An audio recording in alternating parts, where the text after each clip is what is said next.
जगतगुरु रामभद्राचार्य जी, समाज में जब कोई सवाल पैदा होते हैं लोगों के मन में तो वो संतों की शरण में जाते हैं, रास्ता उन्हें वहीं से मिलता है। लेकिन अगर संत समाज में कोई सवाल पैदा हो तो फिर उसका क्या रास्ता है?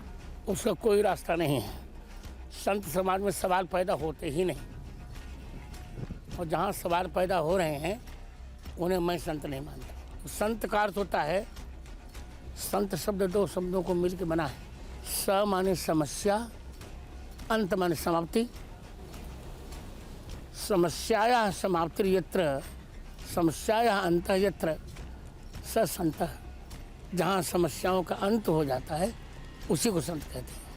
गुरुजी, अब संतों की संगत शास्त्रार्थ की परंपरा से जन्मी है, लेकिन अब शास्त्रार्थ नहीं, द्वेष दिखाई दे रहे हैं। यही दुर्भाग्य है। आरोप प्रत्यारोप हो रहे हैं। बहुत दुर्भाग्य है। और उसके केंद्र में आप। हाँ, मैं तो हूँ ही, मैं केंद्र में हूँ, पर मैं न तो आरोप करता हूँ न प्रत्यारोप जी। मैं केवल इतना ही कहने जा रहा हूँ। फिर भारतीय संस्कृति को समझने के लिए संस्कृत भाषा का समझना अत्यंत अनिवार्य है। वाकई में विद्वान वही है जो संस्कृत जानता है, और जिसे संस्कृत नहीं आती, क्या वो विद्वान नहीं है? बिल्कुल नहीं विद्वान है भारतीय संस्कृत का। गुरुजी, बाबा तुलसीदास ने तो अपने तमाम जो उत्तर दे रहा जी, कदाचित आप लोग जानती नहीं हैं, गोस्वामी पहले बाबा शब्द हटाइए, गोस्वामी तुलसीदास जैसा कोई संस्कृतज्ञ हुआ ही नहीं। श्री रामचरितमानस जी में 62 श्लोक उन्होंने प्रत्येक कांड के मंगलाचरण में संस्कृत के श्लोक लिखे। यदि संस्कृत न जानते होते तो मंगलाचरण संस्कृत में क्यों लिखते हैं? उन्होंने हिंदी में इसलिए लिखा कि शंकर जी की आज्ञा हो गई थी कि तुम अवधि में लिखो, इससे लिखा। पर अवधि में लिखने के कारण गोस्वामी जी को कोई असंस्कृतज्ञ कहे, उससे उच्च कोटि का मूर्ख मैं किसी को नहीं मानता। मैंने संस्कृत साहित्य बहुत देखा, और मुझसे अधिक तो इस समय कोई नहीं जानता संस्कृत साहित्य में। मैंने बृहत त्रयी, लघु त्रयी भी देखी है। वाल्मीकि से लेकर अब तक 200 महाकाव्य देखे। तो गोस्वामी जी को असंस्कृतज्ञ कहना ये कितनी बड़ी मूर्खता है। उत्तरकांड के अंतिम प्रकरण में जब दार्शनिक सिद्धांतों की विवेचन का प्रकरण आया तो गोस्वामी तुलसीदास जी ने कहा, विनिश्चितम वदामि ते न अन्यथा वचांसि में हरिम नरा भजन्ति येति दुस्तरम तरन्ति ते। कैसे कह दिया उनको? गोस्वामी संस्कृत नहीं जानते थे? संस्कृत जानते थे, लेकिन उन्होंने चुना नहीं में लोगों से जुड़ने के लिए। जी नहीं। तो अगर वो चुन रहे हैं उस भाषा को लोगों से जुड़ने के लिए, ताकि ज्यादा से ज्यादा लोगों के तक उनकी बात पहुंच पाए, अलग बात। तो वो तमाम गुरु जो संस्कृत में संवाद नहीं करते, तो क्या वो विद्वान कम हो जाते हैं? नहीं, बिल्कुल विद्वान कम हो जाते हैं। गोस्वामी जी ने अविद्वत्ता के कारण नहीं अवधि चुनी, समाज को जोड़ने के लिए चुनी। पर जो संस्कृत का उपदेशक है, जो उपदेशक कोटि में है, उसे संस्कृत जानना पड़ेगा। सुमेरा जी, आपने ये भी कहा था प्रेमानंद महाराज को लेकर कि वो डायलिसिस पे जिंदा हैं और वो संस्कृत नहीं जानते हैं। डायलिसिस की बात मैंने नहीं कही थी। संस्कृत नहीं जानते हैं ये आपने कहा था। तो अभी भी कह रहा हूँ। तो उन्होंने अपना कोई भाष्य खुद से नहीं लिखा है, ये सब बात मैंने नहीं कही थी। लोग जोड़ कहते हैं। हाँ, मैंने ये कहा था, जैसे पिता पुत्र के लिए कहता है कि बेटे तुम्हें संस्कृत जानना चाहिए, उसी दृष्टि से मैंने उनको कहा था कि तुम्हें संस्कृत जानना चाहिए।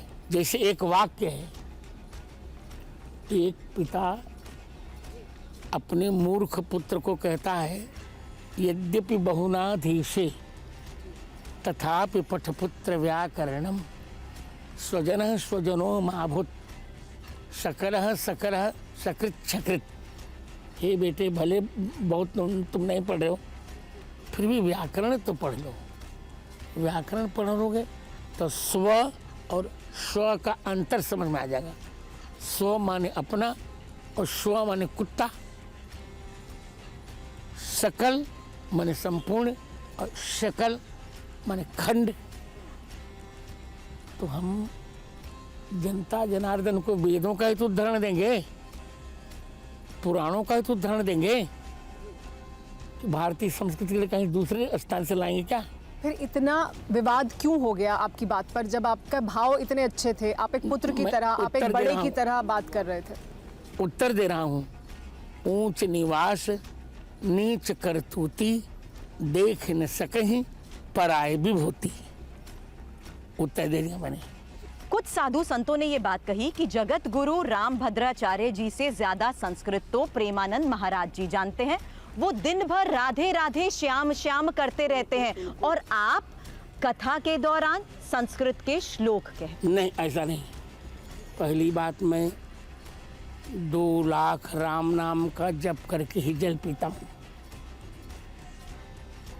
और राधे राधे श्याम श्याम संस्कृत थोड़े हैं। संस्कृत के वाक्य संस्कृत बनेंगे ना। कोई वाक्य हम बोलें, जैसे राम जाते हैं तो राम गच्छति, ये संस्कृत है। और जो कह रहे थे ये बात अभी भी कह रहा हूँ, वे न तो जगत गुरु हैं और न शंकराचार्य। अभी भी उनका प्रकरण उच्चतम न्यायालय में विचाराधीन है। He is not Shankaracharya and he is not Jagat Guru. How can he dare to say this? लेकिन रामभद्राचार्य जी वो तो आप पर सवाल उठा रहे हैं, वो तो आपकी पीठ पर सवाल उठा रहे हैं। मैं उत्तर वो दे कह रहा रहे हैं कि वो जहाँ बैठे हैं वहाँ उनसे पहले कौन रामानंदाचार्य थे? मैं पीठ बनाई जाती है। मेरे पहले शिवरामाचार्य थे, उनके पहले भगवदाचार्य थे। आचार्य पीठ बना, सुनिए, आचार्य पीठ बनाता है। लीक लाग सबको चले, कायर कूर कपूत और लीक छोड़ सानंद चले, सायर सिंह सपूत। आचार्य व्यवस्था करता है। मैं फिर बताऊं, मुझे दुख से कहना पड़ रहा है कि आलोचक महोदय को इतना भी ज्ञान नहीं है कि सबसे प्रथम पीठ भारत में चित्रकूट में ही बनाया गया। पीठ का अर्थ होता है जहाँ पादुकाएं प्रदान की जाएं। तो सबसे पहले श्री चित्रकूट में ही भरत जी को श्री राम ने पादुका प्रदान की थी। प्रभु करी कृपा पांवरी दीन्ही। मैंने पीठ बनाया नहीं, उसका केवल प्रवर्तन किया है।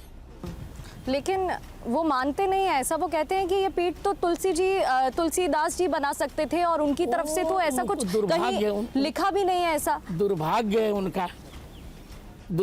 उनका। तुलसी शब्द के 2 अर्थ हैं, एक तो तुलसीदास, एक तुलसी मैया।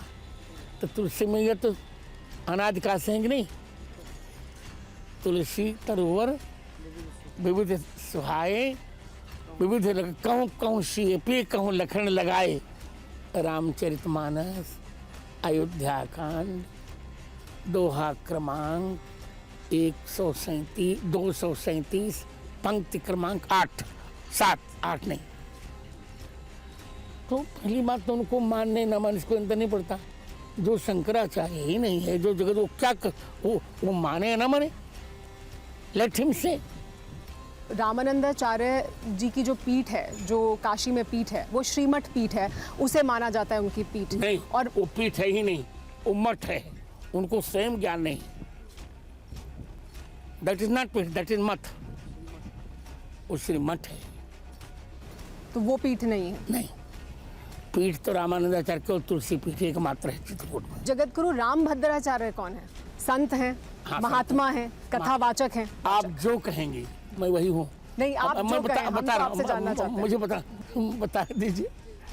पहली बात, आज मुझे नहीं कहना था, हमारे उत्तराधिकारी बैठे हैं। वर्तमान के जितने संत हैं ना, इतनी बड़ी क्वालिफिकेशन किसी की नहीं होगी। आप गूगल में नहीं देखेंगे क्या? मैं यूनिवर्सिटी का 2 बार का टॉपर, मैं PhD, मैं डीलिट, मैं JRF, मुझे अनेक पुरस्कार मिले। पद्म विभूषण मुझे 2015 में मिला। अभी 16 मई को मुझको ज्ञानपीठ भी मिला। मैं कौन हूँ अब बता दे रहा हूँ आपको।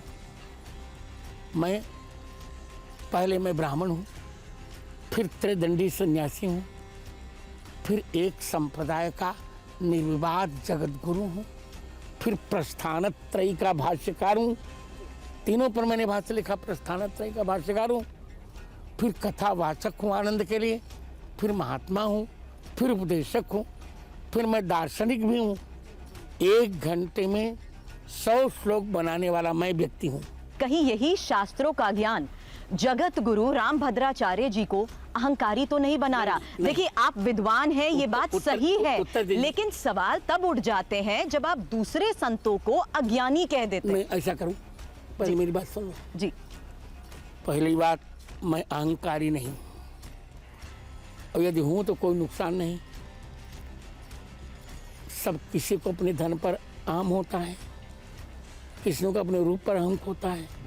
यदि मुझे भारतीय संस्कृति पर अहम है तो क्या आपत्ति, यदि ऐसा है नहीं। और मैं किसी को अज्ञानी कहता भी नहीं। मैं इतना ही कहता हूँ और फिर कहूँगा कि भारतीय संस्कृति को समझने के लिए संस्कृत का ज्ञान बहुत अनिवार्य है। वो तो जो अहंकारी मुझे कह रहे हैं ना, जिनके रही भावना जैसी प्रभु मूर्ति देखी तिन तैसी, स्वयं जो अहंकारी है वो दूसरों को अहंकारी कहते हैं। आपने पुरी के शंकराचार्य जी को अज्ञानी कहा? कभी नहीं कहा, झूठ बोलते हैं लोग। आपने कहा था उन्हें भी संस्कृत नहीं आती, हाँ, और जिसे अभी भी कह रहा हूं। संस्कृत नहीं आती वो विद्वान नहीं है। अभी वो संस्कृत बोलना नहीं जानते, ये कहा था। उन्होंने स्वयं स्वीकारा मुझे संस्कृत बोलने का अभ्यास नहीं है।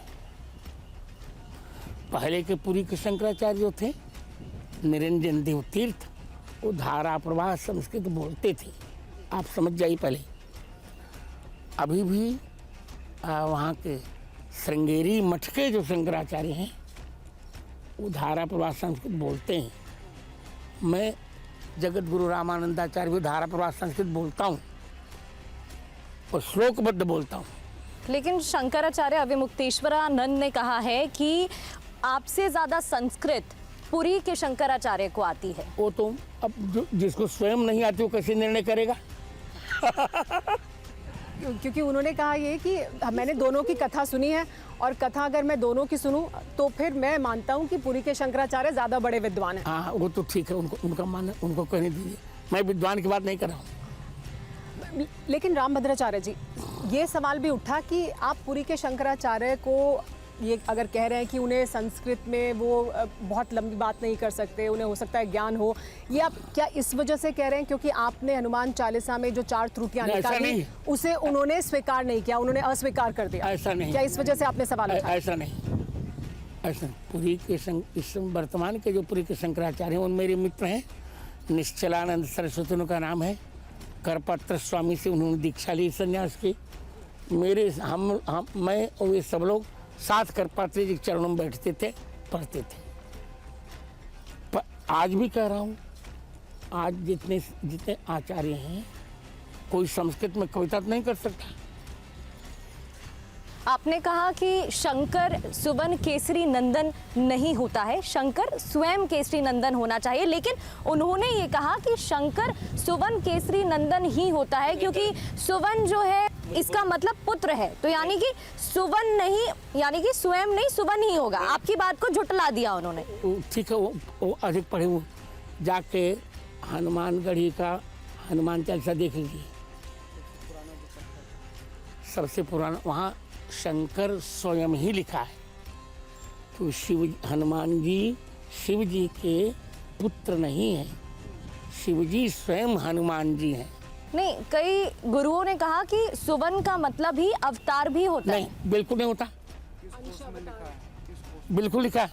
कौन सा कुछ बताएंगे? वो सुवन माने पुत्र होता है, और शिव जी के 2 ही पुत्र हैं, जय गजबदन सडानन माता गणपति और कार्तिकेय।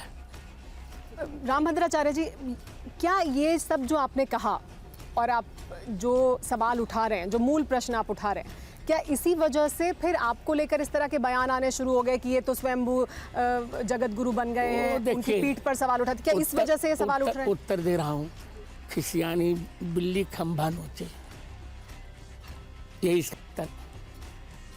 मैं स्वयंभू रामानंदाचार्य नहीं बना, मुझे काशी विद्वत परिषद तीनों अखाड़ों ने जगत गुरु रामानंदाचार्य बनाया। और ये भी गलत सवाल उठा उन पर, दृष्टि बाधित आचार्य नहीं हो सकता, इसका भी उत्तर मैं दे रहा हूँ।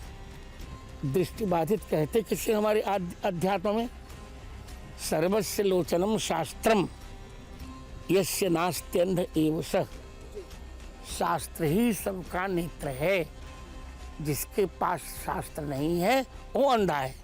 लेकिन वो अकेले नहीं हैं, और भी कई संत हैं जो यही बात कर रहे हैं। कोई भी कानून के राघवाचार्य जी ने, जगत गुरु राघवाचार्य जी ने भी यही बात कही। उनको स्वयं शास्त्र का ज्ञान नहीं है। आज भी मैं पूछूं, जो नहीं करना चाहिए था, शंकराचार्य, राघवाचार्य, इनमें संधि क्या होगी वो संधि भी नहीं जानते। कौन सी संधि यहाँ होगी वो नहीं जानते। कुंभ के दौरान आपने जिनका पट्टाभिषेक किया, क्या उनको संस्कृत का ज्ञान है? उन्हें कितने उपनिषद याद हैं? वो क्या जो प्राथमिक जरूरत है उसको पूरा करते हैं? उनको पट्टाभिषेक करके मैंने कहा कि तुम संस्कृत सीखो, वो सीख लेंगे। लोगों का, साधु संतों का तो ये भी कहना है कि आपके द्वारा समाज में नफरत फैलाई गई है और आप मुस्लिम विरोधी हैं, क्या कहेंगे? मैं मुस्लिम विरोधी नहीं हूँ, पर इतना अवश्य है कि कोई भी जो भी यहाँ रहे तो रघुबर का होकर रहे, यदुबर का होकर रहे, बाबर का होकर रहेगा, हम उसे नहीं सिखाएंगे। नहीं तो क्या आप ये मानते हैं कि हिंदू राष्ट्र में मुसलमानों की जगह क्या होनी चाहिए? अच्छी है, सहस्तित्व तो हम मानते हैं। आप स्वयं नहीं जानती क्या वृंदावन में हमने रस खाने को समाधि नहीं दी? क्या हमने चित्रकूट में अब्दुल रहीम खान खाना को नहीं माना? मैं मुसलमानों को कह रहा हूँ, प्रेम से रहो, स्वयं जियो और दूसरों को जीने दो। मतलब आप मानते हैं कि दोयम दर्जे के अगर आप शहरी बनकर रहना चाहते हैं तो रहिए? दोयम की बात क्यों आप, या बराबरी है? सह अस्तित्व सबको है, पर उसको वंदे मातरम कहना पड़ेगा, उसको भारत माता की जय बोलनी पड़ेगी, उसको श्री राम कृष्ण का सम्मान करना पड़ेगा, ये तो करने पड़ेगा। जी, लेकिन गुरुजी आप तो खुद तुलसी के उपासक हैं। तुलसीदास जी कहते हैं, मांग के खाइबो मस्जिद में सोइबो, यानी मांग के खाता हूँ, मस्जिद में सो जाता हूँ। और जो बात आप कह रहे हैं कि वंदे मातरम कहना है, हिंदू राष्ट्र की जय कहना है, लेकिन गोस्वामी जी की तो ऐसी विचारधारा नहीं है ना। आप इसका इतिहास नहीं पढ़ी बेटी जी। जब राम जन्मभूमि का मंदिर तोड़ा गया तो वहाँ इन लोगों ने मस्जिद बना दी थी।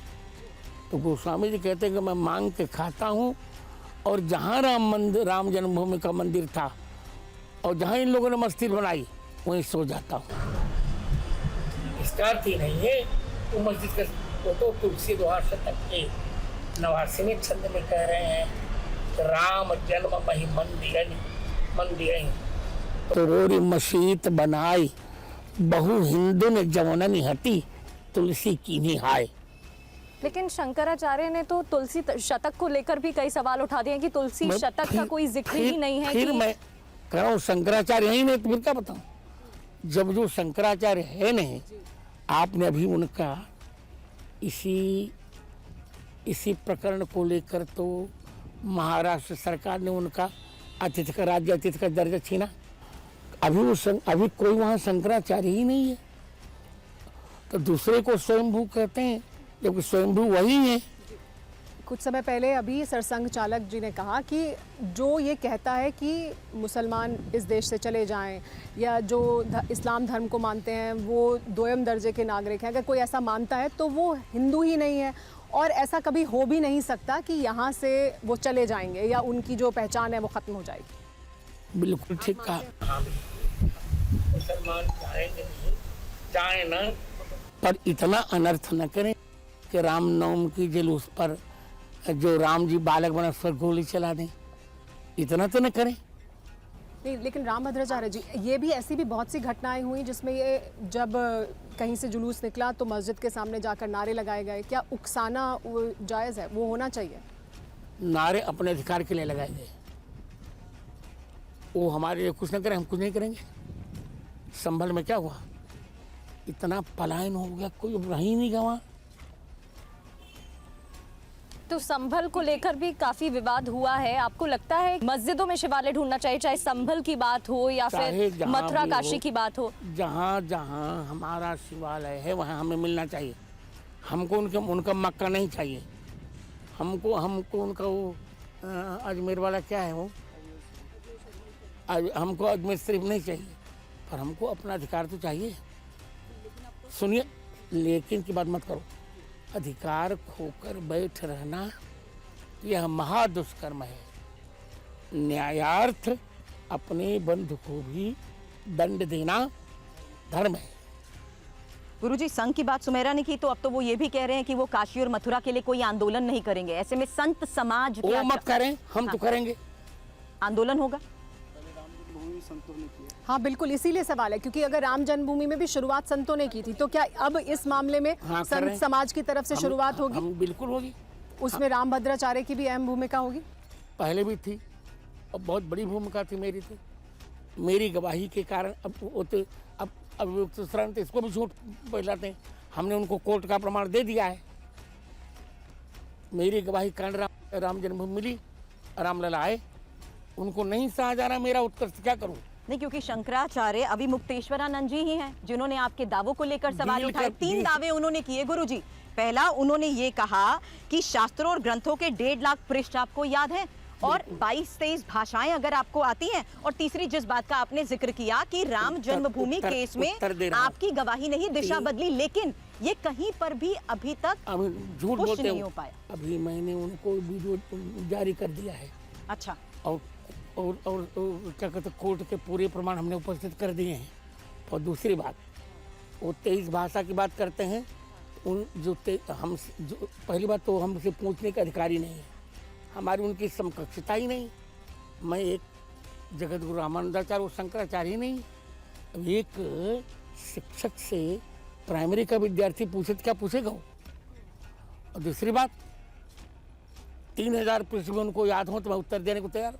मैंने लेकिन वो कहते हैं, चुनौती देते हैं कि दर्शकों के सामने आप बता दीजिए, अगर 1.5 लाख प्रश्न है तो 150 प्रश्न, वो तो कह रहे 150 रख देंगे हम 1.5 लाख में से, और आप तैयार हो जाइए, विद्वान कुछ सामने बैठेंगे। वो कौन होते हैं कहने के लिए?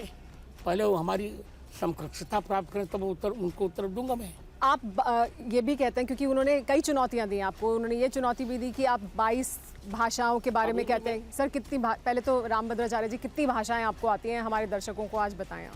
22 या 23? 22-23 नहीं जी। तो 8वीं सूची में जितनी भाषाएं हैं देश की, वो सारी भाषाएं आपको आती हैं? अभ्यास करते हैं, हमारा धर्म है, अभ्यास करेंगे।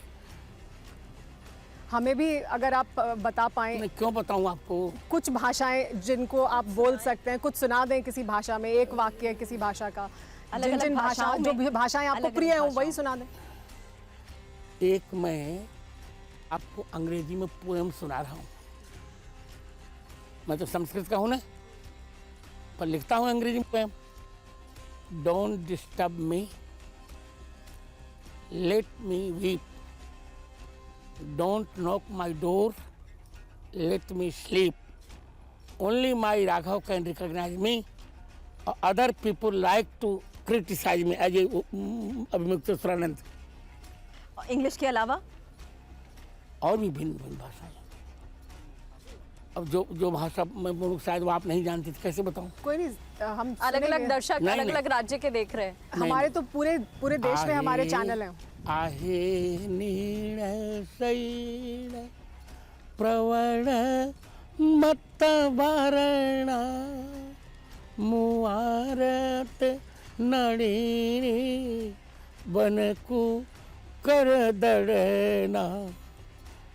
अर्थ पाहिजे न धर्म काम पाहिजे, कौशल्या कुमार मला राम पाहिजे।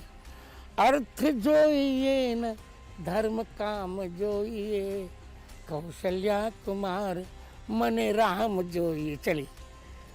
कोई और क्षेत्रीय भाषा पंडित जी? और आँख की बात कर रहा छी, हम मैथिली बाजे छी। चलो अन्य प्रश्न करो। आप संविधान में मानते हैं या मनुस्मृति में? मनुस्मृति भारत का प्रथम संविधान है। मनुस्मृति भारत का प्रथम संविधान है और मनुस्मृति में एक भी ऐसा वाक्य नहीं है जो भारतीय संविधान के विरुद्ध हो। लेकिन संविधान के जो भारतीय संविधान के निर्माता हैं डॉक्टर भीमराव अम्बेडकर, पहली उन्होंने बात, आप यह वाक्य वापस लीजिए। जी वो निर्माता नहीं है, वो 100 लोगों की कमेटी थी, सबने मिल के बनाए थे, वो नहीं बनाए थे। लेकिन सामाजिक न्याय के लिए तो उन्हें नायक माना जाता है ना गुरुजी? नायक भले कुछ मान ले, आप जाके देखिए 100 लोगों की कमेटी थी कि नहीं वो? नहीं, लेकिन वो उसके अध्यक्ष थे और अध्यक्ष से क्या होता, वो तो सब, और वो उसके अगवा थे। उन्होंने मनुस्मृति की प्रतियां जलाई। मुझे तो दुख इसी आप कह रहे हैं वो सबसे पहला संविधान है और डॉक्टर भीमराव अम्बेडकर ने मनुस्मृति को माना कि अन्याय का ग्रंथ है। सुनिए, मुझे दुख की बात का है, फिर कह रहा हूँ, यदि अम्बेडकर साहब को संस्कृत आती होती ना, ऐसी गलती नहीं करते। मनुस्मृति की अंग्रेजी की भाषाएं, अंग्रेजी की व्याख्या देकर उन्होंने मनुस्मृति चलाई और ये बहुत उनके जीवन की बहुत बड़ी गलती थी। लेकिन गुरुजी, अंबेडकर जी ने अपनी आत्मकथा में ये बात लिखी है, उन्हें यहाँ तो संस्कृत नहीं पढ़ने दी गई, उनको तो खुद जर्मनी जाकर इसे पढ़ना पड़ा। और ये उन्होंने, मेरे पिता वो खुद कहते हैं अपनी ऐसा, आत्मकथा मेरी में बात सुनिए, ऐसा नहीं जी, वो अतिरंजना है। संस्कृत पढ़ने से हमारे यहाँ किसी को नहीं रोका गया। आपको एक भोज प्रबंध का एक प्रकरण याद होगा, हमारे उत्तराधिकारी बैठे बहुत अच्छे विद्वान संस्कृत के। ये एक पालकी ढोने वाला कहार भोज महाराज के पास आया। भोज महाराज ने कहा, किम भो भारो न बाधती। अशुद्ध बोल दिया भोज महाराज ने। तो पालकी ढोलने वाले ने कहा, भारो न बाधते राजन यथा बाधती बाधती। मुझे भार नहीं बाधित कर रहा है, आपके मुख से अशुद्ध निकला हुआ बाधित शब्द ही बाधित कर रहा है। तो पहले हमारे यहाँ भारत में प्रत्येक व्यक्ति संस्कृत सीखता था और बोलता था। ये पूरा भ्रम है। जातिवादी व्यवस्था की वजह से ही तो उन्हें नहीं सीखने दी गई ना गुरुजी? मैं फिर कह रहा हूँ, बार बार क्रोध से कह रहा हूँ जी, ये केवल उन्होंने बिना मतलब का लांछन जड़ दिया। हमारे यहाँ जातिवाद था ही नहीं, जातियाँ थीं, जातिवाद नहीं था। भीमराव अंबेडकर ने भी अपनी आत्मकथा में इस बारे में बताया है किस तरीके से जब वो पढ़ने जाते थे तो उनके साथ व्यवहार किया जाता था, उन्हें पानी तक नहीं पीने दिया जाता था, जहाँ पर सब पानी पीते थे। नहीं, भीमराव अंबेडकर की अतिरंजना है। कभी कभी व्यक्ति अपने को अच्छा बनाने के लिए अतिरंजित बोल लेता है। ऐसा हमारे यहाँ कहीं नहीं हुआ, हमारे कहीं नहीं हुआ। हमारे शूद्रों का, ये शूद्रों का अपमान होता तो सबरी की जूठे बेर भगवान क्यों खाते? विदुर जी के केले साग भगवान कृष्ण ने क्यों खाए? हमारे यहाँ शूद्रों का कोई अपमान ही नहीं था। भीमराव जी को ये सब जान लेना चाहिए था। मनुस्मृति जलाकर उन्होंने बहुत बड़ा अपराध किया और क्या नुकसान हुआ, कितना जलाएंगे? मुझको पूरी मनुस्मृति कंठस्थ है, फिर जलाएंगे हम, फिर लिखवा देंगे, जाओ। क्या आप बाबा अंबेडकर को सामाजिक न्याय का नायक मानते हैं? कहीं कहीं बिल्कुल नहीं। मनुस्मृति में जलाया उन्होंने, बिल्कुल नहीं मानता, न मानूंगा। हम सभी समाज के नायक हैं। समाज के नायक तुलसीदास हैं, समाज के नायक चाणक्य हैं, समाज के नायक रैदास जी हैं, समाज के नायक मीरा जी हैं, समाज के नायक कबीर जी हैं, समाज के नायक तुलसीदास सूरदास हैं। ये सब बातें बहुत बड़ी गलती की मनुस्मृति जलाकर उन्होंने। तो नायक नहीं है वो? अब वो जाने और आप जानो, बहुत बड़ी गलती है। मनुस्मृति को जलाना थोड़ी चाहिए। दुर्भाग्य था कुछ, मेरी अवस्था छोटी थी, मैं बड़ा होता तो उनको कन्विंस कर देता। मनुस्मृति के का एक भी श्लोक राष्ट्र विरोधी नहीं है। लेकिन गुरुजी, अंबेडकर जी को तो लोग पूजते हैं, उन्हें भी विद्वान मानते हैं।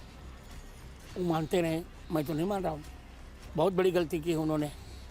मायावती जी को लेकर भी आपने कहा कि आप को उन्हें बहन कहने में दिक्कत होती है, हाँ ऐसा है? दिक्कत होती है, क्योंकि वो मनुवादियों को पानी पीकर गाली देती हैं और समझती है नहीं कुछ।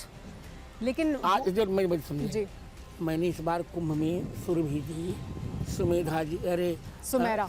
सुमेरा जी और प्रगति जी, मैंने विनम्रता से कहा था कि मैं 1 महीने कुंभ में हूँ और मनुस्मृति पर ही मेरा व्याख्यान हो रहा है। जिसको संदेह हो वो ओझल होकर नहीं मेरे सामने प्रश्न करे मनुस्मृति के श्लोकों पर, मैं उसको समझाऊंगा क्या है मनुस्मृति। लेकिन मनुस्मृति को लेकर आरोप तो ये भी लगाए गए कि ये ब्राह्मणवादी है, नहीं, महिला विरोधी है। यत्र नार्यस्तु पूज्यन्ते रमन्ते तत्र देवता यत्रैतान पूज्यन्ते सर्वभाव। लेकिन लिखा गया है कि अगर शूद्र सुनिए नहीं पहले, अगर वो ग्रंथ पढ़ते हैं या सुनते हैं नहीं। तो ये बहुत ही गलत है। नहीं कहीं नहीं लिखा गया, क्योंकि ऐसा कहा जाता है कि शूद्र अगर धर्म ग्रंथ सुन ले तो उनके कान में सीसा डाल दिया जाए। कहीं नहीं कहा गया, कहीं नहीं कहा गया। झूठ, पूर्ण असत्य मिलाएगा, अफवाह फैलाई गई। तो रामभद्राचार्य जी, लेकिन आप फिर ब्राह्मणों का समर्थन करते हैं, आपको ब्राह्मणवादी कहा जाता है। कभी नहीं समर्थन आप करता। ये कहते हैं कि मेरे मन की ये इच्छा थी कि राजस्थान के जो मुख्यमंत्री हैं वो ब्राह्मण बन जाएं। अगर जातिवाद था ही नहीं, जातिवाद को आप समर्थन ही नहीं करते। मुझे बोलने दीजिए जी। कभी मैंने ये वाक्य कहा ही नहीं कि ब्राह्मण बन जाए। आप जानती हैं और सभी जानते हैं, मोदी जी की मेरी मित्रता है। तो कैसी मित्रता है? बहुत प्रेम करता हूं उनको मैं, वो भी मुझे बहुत प्रेम करते हैं। यहाँ तक कि द्रौपदी मुर्मू भारत की जो राष्ट्रपति हैं इस समय की, वो मुझे भाई जी कहते हैं, मैं उनको छोटी बहन मानता हूँ। मैंने ऐसा कभी कहा ही नहीं, केवल तोड़ मरोड़ कर कहा जा रहा है मुझे बदनाम करने के लिए, जब कैसा होगा नहीं। नहीं तो आप को लेकर ये भी कहा गया, आज आप जब बात कर ही रहे हैं हमसे तो इस पर भी आप अपनी स्थिति स्पष्ट करें कि ये कहा गया कि आप ब्राह्मणों में भी अगम ब्राह्मण की बात करते हैं। नहीं, ये नहीं। जब ब्राह्मणों में भी आगे पीछे आप कर देंगे। जी बिल्कुल सर, मेरा आप मुझे बोलने दीजिए।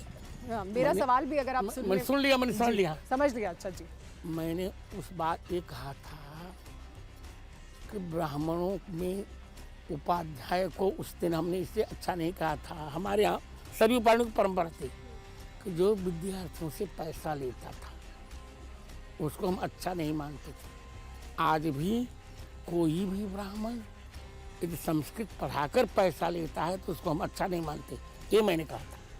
लेकिन रामभद्राचार्य जी, आपको लोग सुनते हैं, आप के पास जितना ज्ञान है, बहुत से तमाम मुद्दे जब आप कहते हैं तो वो समाज में इस तरह से जाते हैं कि आप ये कह रहे हैं, अगर आप ये कह रहे हैं कि ये उपाध्याय जो इनको जो सरयोपारिन थे उनको हम ज्यादा अच्छा समझते थे, नहीं, अब पैसा लेने के कारण तो आप अगर ब्राह्मणों में भी अगड़ा पिछड़ा कर देंगे तो फिर तो जातिवाद का तो नहीं। फिर वो तो फिर एक बहुत लंबी फहरिस्त है, कहाँ तक जाएगी। का भी नाम लिया था। पहले मुझे बोलने दीजिए।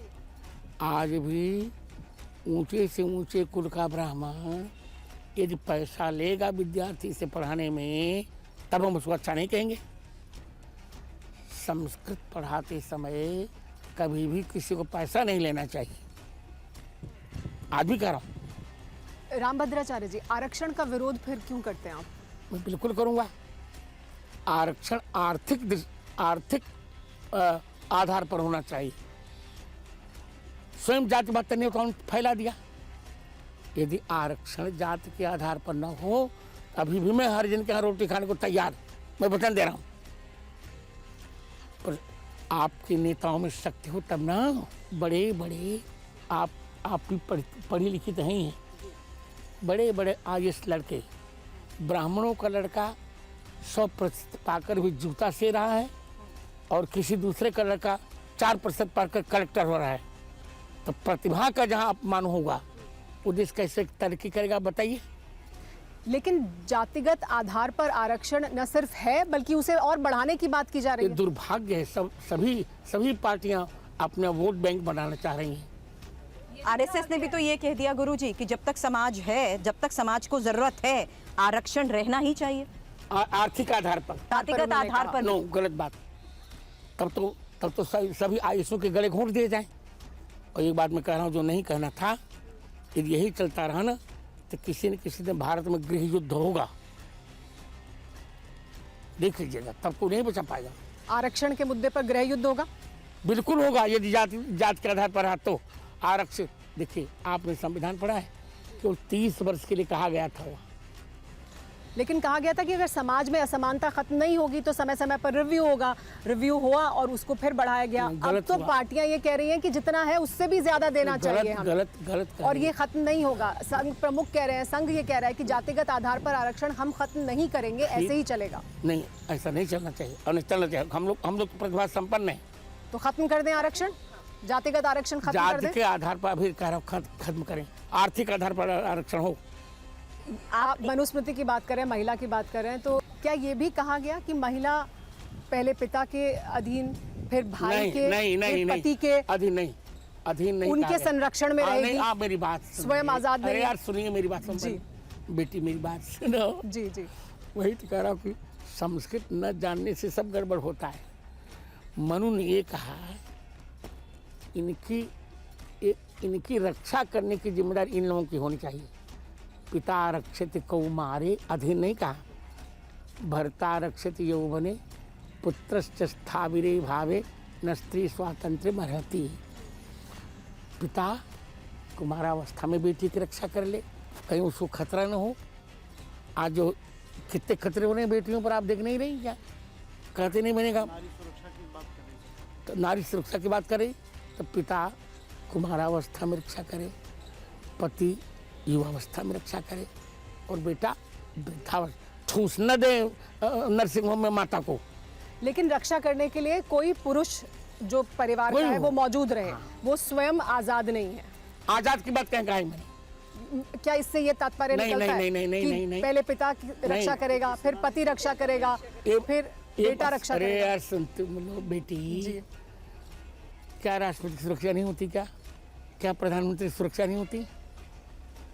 रक्षा तो दायित्व है, मेरी भी सुरक्षा है। लड़की को सिर्फ और सिर्फ अपने वर्ण में ही शादी करनी चाहिए गुरुजी?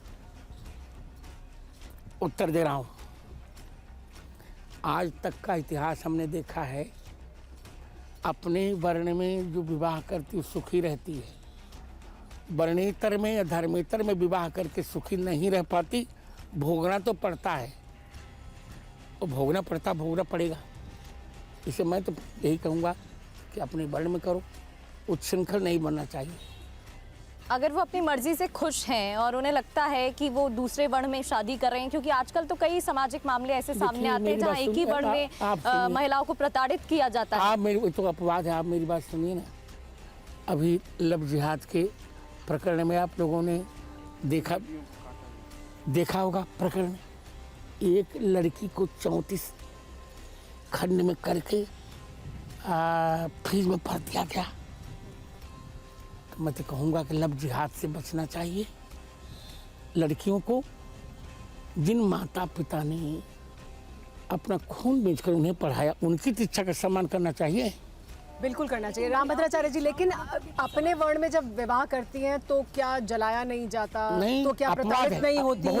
बहुत कम। जो एनसीआरबी के डेटा है, जो आंकड़े हैं, देश में जो महिलाओं के खिलाफ अत्याचार हो रहा है, जो घरेलू हिंसा है, वो तो सब वर्ण में, जब वर्ण में शादी हो रही है तब भी हो रही है। दहेज के लिए उत्पीड़न है। नहीं, ये अज्ञानता है, इसका सुधार होना चाहिए। महिलाओं पर अत्याचार नहीं होना चाहिए, पर महिलाओं को अंतरजातीय और अंतरधर्मीय विवाह नहीं करना चाहिए। और संविधान इसकी इजाजत देता है उन्हें कि आप करें, आप कर सकते हैं। संविधान क्या बताऊं उसको। मुझे यह कहने में और दुख हो रहा है कि जब भारतीय संविधान बनाया तो भारतीय स्मृतियों का एक भी अनुच्छेद नहीं रखा गया। और फिर कह रहा हूँ, आप शायद पढ़ लीजिएगा, मुझे तो भारतीय संविधान कंठस्थ है। भारतीय संविधान अपना है ही नहीं, 3 देशों की कतरन भारतीय संविधान है, जर्मन की, ब्रिटेन की और अमेरिका की। स्वयं चिंतन, पहला ही वाक्य गलत हो गया इनका। India that is Bharat. अब संविधान निर्माता से पूछा जाए, किस देश का पहले भारत नाम पड़ा था कि इंडिया? आप हृदय से बात करिए, तीनों बेटियां, पहले क्या नाम पड़ा था इस देश का? भारत की इंडिया, पर आप बताइए ना। बिल्कुल भारत। तो क्यों उन्होंने लिखा कि इंडिया दैट इज भारत? आप उत्तर दीजिए, 3 दिन पहले उत्तर दीजिए। तो संविधान नहीं होना चाहिए, संविधान को बदल देना आप चाहिए। उत्तर, मेरे प्रश्न का उत्तर क्यों नहीं दे रहे? Why are running away from your subject? नहीं, वो तो हमने स्वीकार कर लिया कि भारत पहले आया, इंडिया बाद में आया, तो उनको- अंग्रेज बाद में आए तो इंडिया बाद में आया, लेकिन नहीं, जो मूल प्रश्न है, नहीं, संविधान, आप ये कह रहे हैं कि संविधान में भारत की संस्कृति का ध्यान नहीं रखा गया। यही पहला जब बात भारत, तो क्या संविधान को बदला जाना चाहिए फिर? सुनिए और क्या बदलाव होना? अरे सुनिए बेटी, संविधान में 130 संशोधन तो हो चुके, तो संशोधन में बदलाव भी हुआ ना, जी, ये भी वाक्य बदल देना चाहिए। बस यही, और बाकी सब ठीक है संविधान में? और जहाँ जहाँ भारतीय संस्कृति के वहाँ बदलाव होना चाहिए। जब 130 बदलाव हो गए, जैसे आवश्यकता, जैसे हमारी आवश्यकता पर सब बदलाव होता रहे। विद्वानों की बात हम कर रहे थे और डॉक्टर भीमराव अम्बेडकर की बात हुई। आप गांधी जी को नायक मानते हैं भारत की आज़ादी का? मैं नायक क्रांतिकारियों को मानता हूँ। गांधी जी मेरे स्नेह भाजन हैं, अवश्य हैं, पर यदि चंद्रशेखर, भगत सिंह और राज्य गुरु, मेरठ में मंगल पांडे ये क्रांति न किए होते ना, तो अंग्रेज कभी नहीं जाते। नेशनलिस्ट मूवमेंट के मुखिया तो गांधी जी थे। बस इतना बताइए, मोहनदास करमचंद गांधी को आप महात्मा मानते हैं? बिल्कुल महात्मा है, नायक भी अच्छे हैं, बिल्कुल अच्छे। कब मैं कर रहा हूँ, रघुपति राघव राजा राम कहते हैं राम जी के। मैं यही मैंने मोदी जी से एक बात कही थी कि रामचरितमानस को राष्ट्र ग्रंथ घोषित करना चाहिए, क्योंकि रामचरितमानस से ही 5 शब्द गांधी जी ने लिए थे। रघुपति भी रामचरितमानस से लिया, राघव भी लिया, राजा राम भी रामचरितमानस से लिया, पतित, सुनिए बोलने दीजिए, पतित पावन भी लिया, सीताराम भी लिया।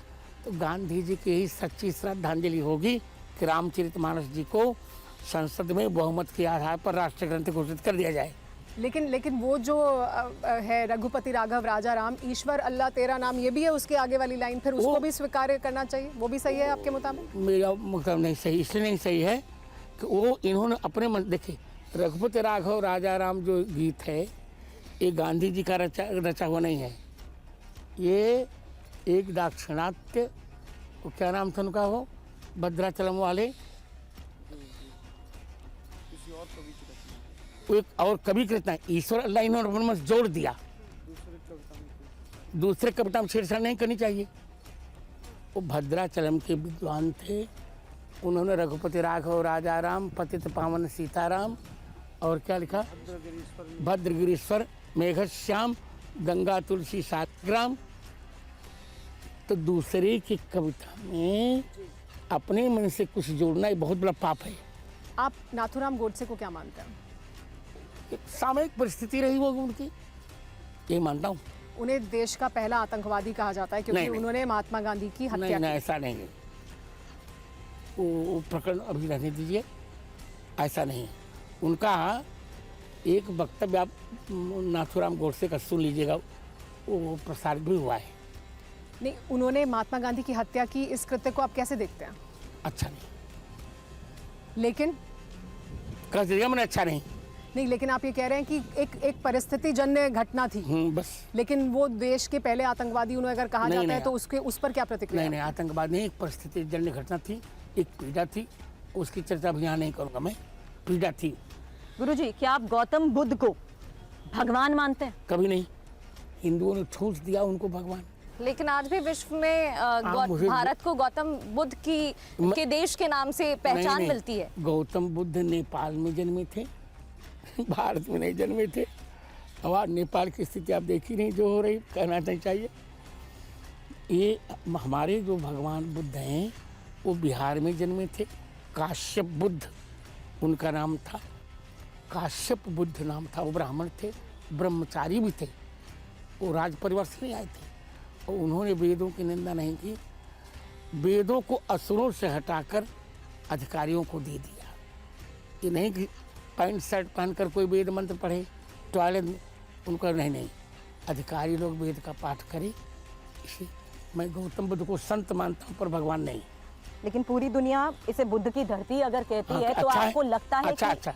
नहीं, इस पहचान से आपको आपत्ति है? नहीं, कोई आपत्ति नहीं। संत की धरती होनी चाहिए, संत भारत में रहते ही हैं। तो बुद्ध की धरती है भारत। हाँ, जबकि जन्म तो नेपाल में थे वो। लेकिन आप अलग अलग बात करें कि जो नेपाल में जन्मे वो अलग और जो भारत में जन्मे वो अलग। आप नहीं समझ रही हैं। जी। जो का भी निधन भारत में ही हुआ। हाँ, निधन भारत में हुआ, वहाँ कौशाम्बी, कुशीनगर। लेकिन कुछ हिंदू परंपराओं में गुरुजी गौतम बुद्ध को भगवान विष्णु का अवतार भी कहा जाता वो है। गलत है। वो निश्चलानंद भी नहीं मानते, मैं भी नहीं मानता। पूरी अब बौद्धिस्ट स्वयं कहता है कि हिंदू लोग मूर्ख हैं, इनको भगवान कह रहे हैं। कि आपके शिष्य हैं धीरेन्द्र शास्त्री जी, वो कहते हैं कि हिंदू गांव होने चाहिए। आप ये कह रहे हैं कि बराबर का दर्जा होना चाहिए, सबको देश में सबका सम्मान होना चाहिए, रहना लेकिन वो चाहिए, पर हिंदू हिंदू गांव की राष्ट्र- बात करते हैं। हिंदू तो राष्ट्र हिंदू पर- गांव की अगर होगा हिंदू तो गांव फिर कभी- मुसलमान गांव भी होगा। हिंदू गांव कभी नहीं कहा उन्होंने, हिंदू राष्ट्र कहा। नहीं, उन्होंने कहा हिंदू गांव भी बनाने चाहिए हमें, हाँ, तो ठीक है, उन्होंने ये बात कही। बिल्कुल का अच्छा है। तो अगर हिंदू गांव होगा तो मुसलमान गांवों का देश तो बढ़ जाएगा। सुनो, जब पाकिस्तान में भिन्न भिन्न गांव, जब यहाँ क्या कहते उसको, गाजियाबाद हो सकता है, मुरादाबाद हो सकता है, तो हिंदुओं के नाम से गांव हो तो आपको आपत्ति क्या है? बहुत शुक्रिया रामभद्राचार्य जी, आपने TV9 भारतवर्ष से हमारे इस खास शो भक्ति और शक्ति में हमसे हर मुद्दे पर बातचीत की।